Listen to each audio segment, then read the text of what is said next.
The Supreme Court decided perhaps the two most politically charged cases of its term today on the final day of decisions before the court's summer break. In a big case about political districts that are drawn for partisan advantage, the Supreme Court dealt a huge blow to efforts to restrain that practice when it ruled that partisan gerrymandering lawsuits do not belong in federal court. There had been lawsuits in roughly a half dozen states in recent years that had sought to rein in the practice known as partisan gerrymandering. And today the court, with 5 conservatives appointed by Republican presidents in the majority and 4 liberals appointed by Democrats in dissent, said that those cases have no place in federal court.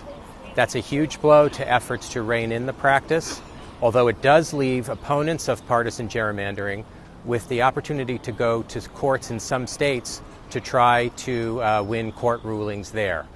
The other big case decided today involved the Trump administration's efforts to place a citizenship question on the 2020 census. And there, the Chief Justice joined with the 4 liberals to keep the question on hold, at least for now and possibly for good.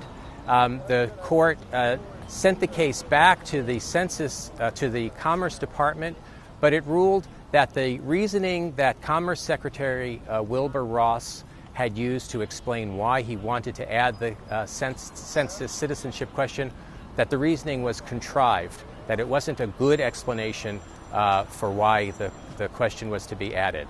There's some question about whether the administration might have enough time to come up with a better explanation. On the other hand, the Census Bureau and the Justice Department have argued rather strenuously that they must start printing the census forms by July 1st, which is next week, in which case there really wouldn't be any time. But we have not yet heard from the White House or the Commerce Department about its plans.